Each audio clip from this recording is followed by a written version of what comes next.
On today's show, Ime Thompson and Cam Whitmore officially introduced as the newest members of your Houston Rockets. We're going to break down and share the best moments from their introductory press conference, as well as Ime Udoka's plan for the minutes and rotations going forward for this Rockets team, with the plan to add some veterans in free agency. It's all coming up right here at Locked On Rockets. This is Mission Control, Houston. Ignition sequence start. The Houston Rockets select Jalen Green, Alperen Sengun, and Jabari Smith Jr. T-minus 15 seconds. Guidance is internal. Every time I step on that floor, I'm coming. Hey, Houston fans, I am so happy. You're getting somebody who's going to come in with a chip on their shoulder, somebody who's going to come in and compete from day one. 6, 5, 4, 3, 2, 1.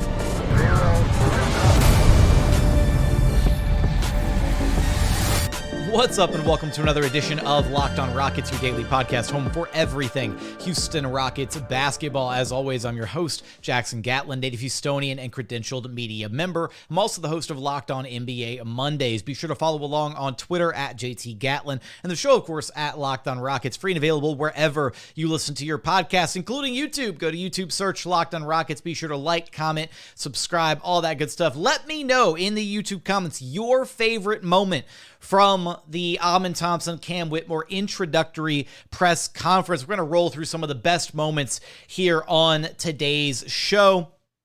And it was really cool just kind of seeing them in the building. It's always a really fun experience being there, seeing the rookies, just kind of soaking it all in, appreciating the moment. And for Ime and Cam, I really think that they carry themselves really well for young guys. Now, Ime is a bit older than Cam. Cam's still 18. Ime's already 20. But both of them just have an air about them. They're very focused. They're very intentional about the stuff that they say and some of the answers that they shared. We're gonna go through some of the press conference answers, as well as I've got a clip stored up that Ime Thompson had with the guys from Sports Talk 790, Matt Thomas and Ross Villarreal, which was a really cool, bit more of a laid-back atmosphere, fun moment between them. And then also Cam Whitmore and Rocket sideline reporter Vanessa Richardson. Vanessa got Cam to open up a little bit more and be a little bit more animated in some of his answers, which is always a good thing. Sometimes the pressers can feel a little informal when you're getting a bunch of questions just lobbed at you, and those one-on-one dynamics can be a little bit, it can allow players to open up just a little bit more. So I don't even know what direction I want to go with. I guess we could start with pretty early on. Ime Thompson was cracking jokes to start things out because he was asked about, being an NBA fan and kind of what his life was like and whether or not he followed the league a lot growing up.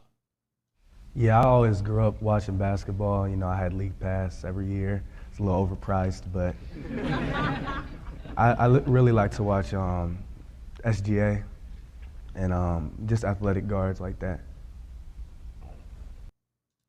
So he, for the league pass mention got a good laugh out of everybody in the room. He's mentioned SGA a couple times now about guys that he's kind of modeled his game after. Later on, I believe in his one-on-one with Vanessa Richardson, he did wind up mentioning LeBron James as a guy that he's taken some stuff from, that he doesn't necessarily model his game after any one player, but that he watches a bunch of different players and tries to take parts from everybody's game. And so that was kind of a nice little insight into his line of thinking. Also, the league pass joke was kind of funny. I think the best moment, though, from the presser, and I think this was the best question that got asked the entire day, was from Adam Wexler from the A-Team Sports Talk 790. He asked Ime and Cam to describe each other's games, and we got some really great answers from them when that happened. Yeah, Cam, super athletic, good shooter, can really break somebody down off the dribble. I say he's like a freight train, to be honest. And even if you stay in front of him, he put you in the paint, dunk on you, great second jump. He was at the top of my board, so. No, that's respect. But I'll say, same thing. tall guard. That's already rare, like in the NBA right now. So modern day NBA player, tall athlete, jump out the gym, raise on somebody, athletic finisher, can just, pretty do much like everything on the floor, to be honest. Defend, rebound, handles the ball pretty well. So, pretty much everything.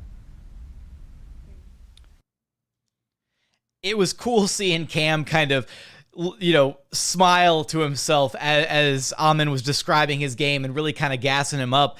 I think Cam kind of forgot one major piece of what Ime brings to the table. He kind of left off the playmaking element, but he pretty much hit the nail on the head with all the other stuff that Ime brings to the table. But again, it's one of those moments where you kind of think outside the box with the question, and sometimes these players, they're a little bit more guarded when they're talking about themselves or their game or whatever, but then to get them to talk about their teammates' game or what these other guys can bring to the table, the times where we've seen Ime already talk about Jalen Green or Alperen Sengun or Jabari Smith Jr., like, he really kind of opens up a little bit more and shares his thoughts about those guys. And then Cam, same thing, just kind of highlighting what Ime brings to the table. And the way that Ime kind of answers these questions, I do want to point out, Ime just oozes charisma. Like, he is so confident, so self-assured, so feels wise beyond his years, right? We talked about in our last episode some of the little interviews and tidbits and all the stuff that we're kind of learning about not just Ime, but also his brother Ausar, the Thompson twins together, right? And their dedication to the game, their drive, their work ethic, all of that stuff. Some of the tendencies are a little bit Jordan-esque in the way that they approach the game. I've got a fun sidebar anecdote that I'll save for a little bit later on in the episode, because Ausar Thompson was in Houston supporting his brother the same way his brother was in Detroit supporting him during his introductory press conference. And because the star of the shows were Ime and Cam Whitmore, and they were being carted around by the Rockets, a few of us got to just kind of sit and talk and chat with Ausar about the experience and everything. So even though it wasn't Ime specifically, it is kind of a glimpse inside what those two were going through, their process through the pre-draft and what things have kind of what's been going on in the post-draft life once they found out they'd be going to separate cities, all of that. So I do want to share a little bit of that later on. Coming up, want to get into the kind of a major question that I asked and that our weekly co-host, the Podfather, Ben Dubose, actually followed up on with Ime Udoka about how he plans to balance the rotation and minutes going forward with this roster. We're going to get there in just one moment. But first, today's episode is brought to you by eBay Motors. For a championship team, it's all about making sure every player is a perfect fit. It's the same when it comes to your vehicle. Every part needs to fit just right. So the next time you need parts and accessories, head on over to eBay Motors. With eBay Guaranteed Fit, you can be sure every part you need fits right the first time around. Just add your ride to the My Garage section and look for the green check to know that the part will fit or your money back. Because just like in sports, confidence is the name of the game when you shop on eBay Motors. And with over 122 million parts to choose from, you'll be back in the game in no time. After all, it's easy to bring home a win when the right parts are guaranteed. Get the right parts, the right fit, and the right prices on ebaymotors.com. Let's ride. eBay Guaranteed Fit available to U.S. customers. Eligible items only. Exclusions apply. And continuing on here at Locked On Rockets, your daily podcast home for everything Houston Rockets basketball. Continuing to navigate here the introductory press conference for Ime Thompson and Cam Whitmore. And again, drop your thoughts, your comments, your feelings about the intro presser in the YouTube comments. I completely glossed over this in segment one. We found out what their numbers are going to be. This hasn't happened in previous years. Back with Jalen's draft class, we didn't find out their numbers until a little bit closer to Summer League. And then last year with Jabari, Tari, and Tate, same thing. We didn't find out what their numbers would be until a little bit closer to Summer League action. It's always funny watching, the little bit of, footage and B-roll clips that come out from Rocket scrimmages and practice, the little lead up to Summer League, because everybody's always like, oh my God, what are the numbers? Can we find out what they are? And they always formally announce them. This one was a little bit different. We found out that Ime Thompson would be rocking jersey number 1 and that Cam Whitmore would be rocking jersey number 7. So shout out to all the Linsanity fans out there. So sorry, jersey number 7 is going to Cam Whitmore. No, look,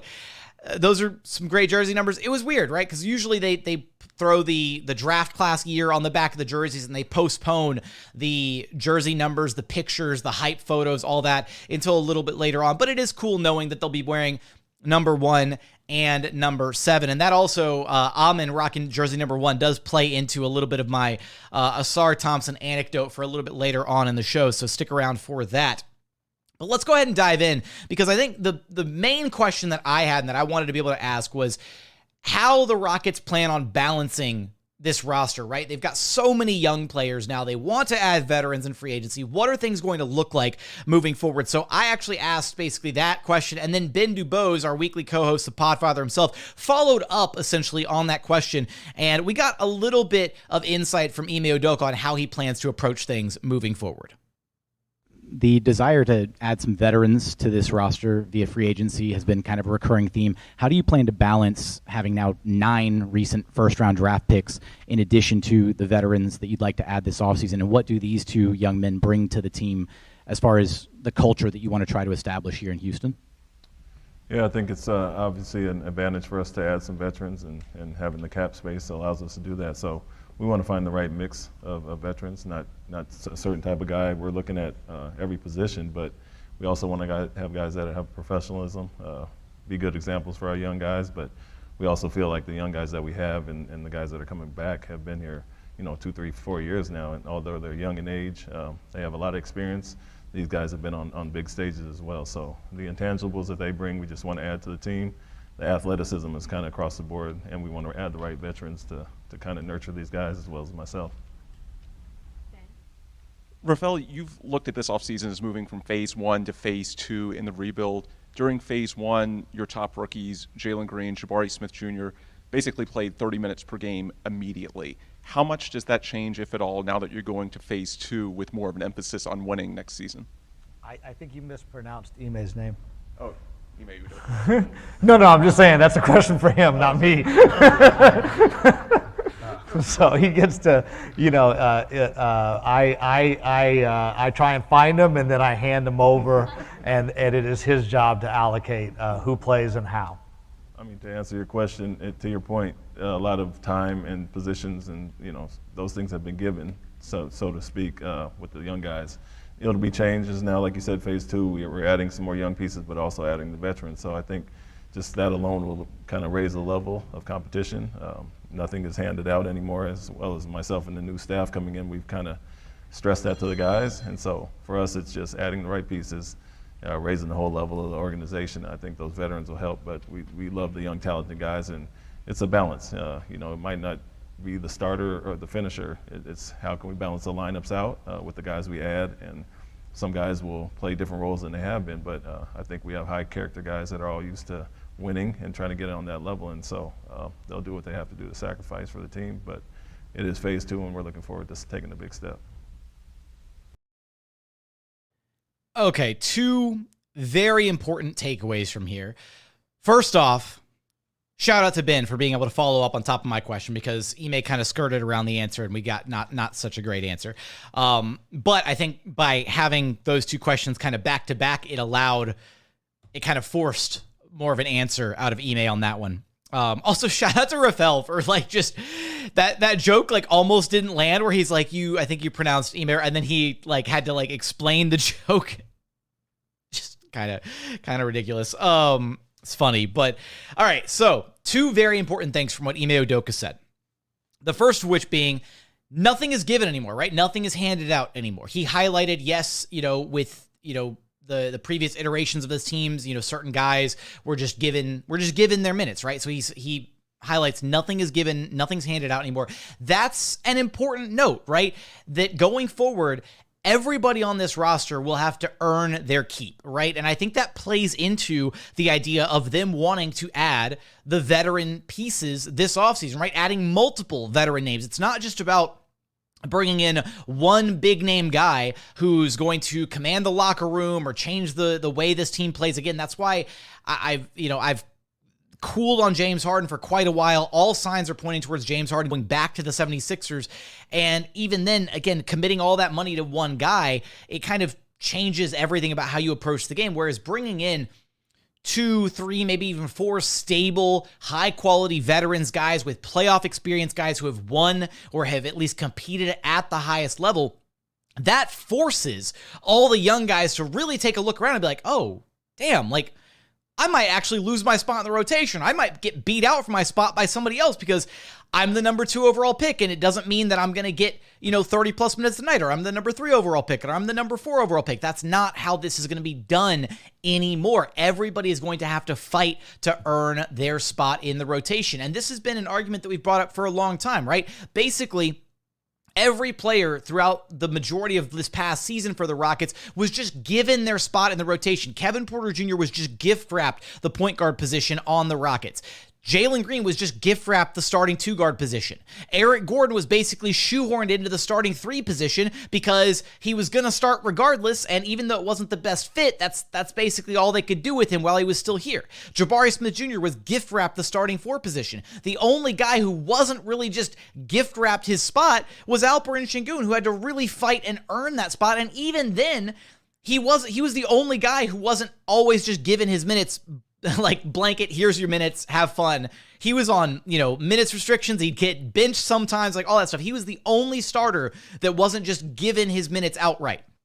So, and that's why it always felt like Stephen Silas was picking on him just a little bit because everybody else kind of got their minutes. And it's good to hear Ime say that that's not going to be the case moving forward. And the other really important part of what he said is that some guys might be playing different positions or different roles than they're used to, right? That, I think, is a really, really big indicator of a couple things.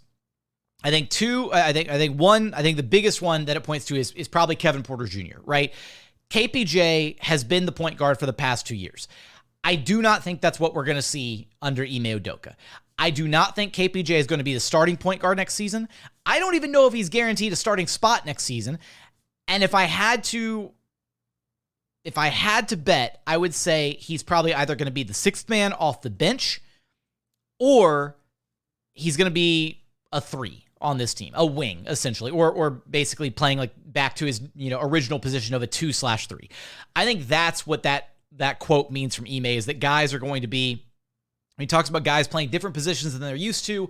I think that's kind of what he means there. And then the other possibility here is, and there's a couple possibilities on this one. Usman Garuba is one that comes to mind. He's basically just been playing the 5. Actually, Usman Garuba and Alperen Sengun both kind of come to mind here. They basically exclusively been 5s for Stephen Silas. But if there is a desire to bring in a name like Brook Lopez in free agency, I think a lot of Rockets fans have kind of misconstrued this idea that, bringing in Brook Lopez means Alperen Sengun's going to get benched. Absolutely not. Alperen Sengun, first off, Ime Udoka loves Alperen Sengun. I'm getting tongue-tied over here. Udoka loves Sengun and is really excited about the possibilities of what he can do with him on the basketball court. I do think, though, if they bring in a Brook Lopez type, I think there's a very legitimate possibility we see points in the game where Lopez and Sengun actually share the floor together, because having a dominant defensive big like Brook Lopez allows you to do some creative things defensively that you wouldn't be able to do otherwise, almost in a way neutralizing Alperen Sengun, even if he is forced to play the 4 spot and then, kind of guard on the perimeter, or maybe you're running a little bit of zone, whatever. You can just kind of get away with that by funneling people in to Brook Lopez in the paint, right? That's a creative way to maybe try and do things defensively. So Garuba and Sengun potentially playing at the 4, which they've basically exclusively been 5s to this point in their career. And then Jabari Smith Jr. is the last one that it makes me think of. I think there's a very legitimate possibility that we could see some significant minutes for Jabari at the 3 this next season. I know, whether he's at the 3, whether he's at the 4 is kind of whatever. But in that dynamic, right, talking about adding a piece like a Brook Lopez and still trying to balance out the minutes between him and Alperen Sengun, then there's a world where you bump Jabari down to that 3 spot and you just have this like supersized jumbo lineup with Jabari, Sengun, and Brook Lopez in your front court. So I think that's kind of some of the areas that I'd be looking at when you kind of try to extract from that quote and understand exactly what Ime Udoka was talking about. And it's going to be exciting to see how he plans to fit all these pieces together, what veteran pieces they ultimately do add. We're going to have our free agency breakdowns coming out for you in the next few days in the lead up to free agency this season, so don't miss those. We're going to break it all up by position. So we'll go with guards, wings, and bigs that the Rockets are ultimately looking at this offseason. So don't want to miss out on those episodes. Coming up, do want to get into final clips to share from the introductory press conference day, as well as some of the extracurriculars, little anecdotes, all that good stuff. We're going to get there in just one moment. And final segment here at Locked on Rockets, your daily podcast home for everything Houston Rockets basketball. Now, I did mention that when it comes to Ime Thompson, right, he's so self-assured, he's so confident in himself, and I think that he had an answer when asked what he wants his career to look like when he looks back on it. I thought it was kind of a cool answer. Hopefully a lot of championships, just a winning player, a player that would do anything for his team. I want to be known as just a great teammate and some MVPs, some defensive players of the years, stuff like that. Now, it's such a short answer, but I think that it is important how he answered this question, right? So he obviously goes championships, but then the first thing on his mind isn't, I want scoring titles, MVPs, DPOYs, right? He gets to all that a little bit later on, but his immediate reaction, right, his gut reaction to how he wants to be remembered is, I want to be remembered as a great team player, a winning player, a guy who will do anything for my team, right? And maybe it's reading too much into it, right? But I think that's important, right? Because for a lot of players, their immediate reaction might just be to name off all the tangible stuff, right? But for him, for Ime, he's like, no, I want my teammates to know that I've got their back. I want to be known as a winning player, all of that stuff. So I do think that, and it's kind of funny how nonchalant he is with, some MVPs, some DPOYs, like that'd be kind of cool. Just kind of throwing those in there almost as if they're just like extras. Like he's like, all right, yeah, like I'll take a few of those. Again, just very, very charismatic in a lot of his answers. And speaking of the charisma, I think this interaction that he had with Matt Thomas and Rouse Villarreal of the Matt Thomas Show. So Matt Thomas, your Houston Rockets radio play-by-play broadcaster, the former in-arena announcer for your Rockets. They had a little interaction, and I thought it was really wholesome and really fun. All right, so I'm your radio announcer, and so I had people send me when you have great plays, what I should say. Mm-hmm. Let's run through a couple of these. All right. Let's see. I know there's going to be a hallelujah. Here's one. Hold me now, forever and ever, amen. What is that? Is that a Thompson Twins band reference? Yes. Good call on that one. Wow. When hitting a three, Ime Thompson with the Holy Trinity. Oh, that's tough. Woo, Lord. Would somebody please give me an amen? Yeah, I can do all those, right? Yeah, that's good. But see, I don't want a gravy train off your success. Mm-hmm. Maybe a little bit, but not a whole lot. No, I mean, I like for my people to come up with me. There we go. I like that. You've probably been hearing those jokes, though, since you were an infant. The references. I frankly need you. Yeah. We need each other. We do need each other. Ime Thompson with us here on the radio program. See, the more that I hear from this young man, the more that I continue to fall in love with his personality. That's just great, right? Just the little back and forth with Matt Thomas there, talking about, I like my people to come up with me, right? And talking about, we need each other here, right? Like, that's the mentality, that's the charisma of a guy who is going to be a great leader, who's going to be able to walk into a room and command the respect and presence of his teammates. And the Rockets may have gotten a good one, man, here. Like, the more that I hear about him, the more that I see him, the more that I get to know about him, I'm just incredibly excited about what the Rockets got with that 4th overall selection. Also, the Holy Trinity one is tough. I'm going to have to cut that and throw that on the soundboard for whenever we're doing watch parties or just reacting to some stuff that Ime Thompson does. But he also got the Thompson Twins band reference. That's again, he's sharp. He's got a good brain on him. The other clip that I've got here for us is actually a teaser of the sit-down that Rocket sideline reporter Vanessa Richardson has coming out with both of the Rockets rookies, and this one's from hers with Cam Whitmore. So let's go ahead and run that back. I want to take you back to draft night. I'm sure and I hate the term sliding because it sounds negative, but I'm sure it wasn't the best feeling when you're not hearing your name called. When you finally heard your name called at 20 and you found out you were going to the Rockets, what was that feeling like? I mean, I told him I wanted to be here. I wanted to be in Houston. I mean, when I was, working out, after that, we met, and then, you know, I told him, I was like, yeah, this is the place I wanted to be, the fit. I mean, the people, I fell in love with the people, you know, right then and there. I mean, they, you know, were just, you know, very respectful. I mean, you know, it just felt cool. So, I mean, I just felt it was very comfortable and the right fit. I know you mentioned Rudy Gay being from the Maryland area. Who did you look up to athletics-wise growing up as a kid? Actually, my favorite player growing up was Russell Westbrook. Yeah. So, I mean, that was just somebody, you know, I tried to model my game after, you know, the way he attacks the basket, his competitive spirit. I mean, both ends of the floor. So, I mean, Rudy Gay and I'll say Melo, just like type of, you know, mentors. I thought, you know, he just, you know, kind of, you know, model my game after, and also just trying to look up to them, you know, just, you know, respect what they were saying and give me the same advice. So shout out to Vanessa for getting Cam to open up a little bit more. He was a little bit more animated in this sit down. I can't wait to see the full versions of each one with Ime Thompson and Cam Whitmore. I do think he talks about, you know, wanting to be in Houston so badly, right? And you can see that it's very genuine whenever he mentions it. Up in New York, when I got my quick little one-on-one with him, he mentioned the same thing. He was like, I felt like I wanted to be a Rocket. Like, it felt good, the pre-draft process, all of that.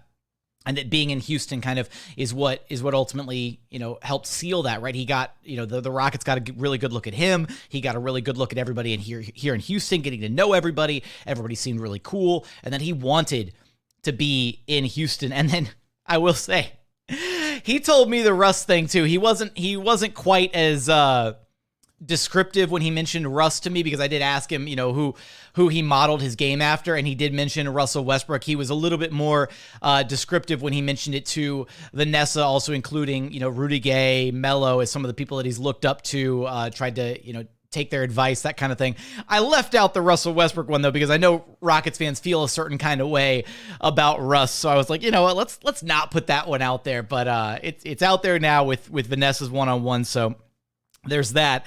And it's honestly not the worst thing in the world, right? When you do see how Cam plays, the way that he utilizes his physicality, his size.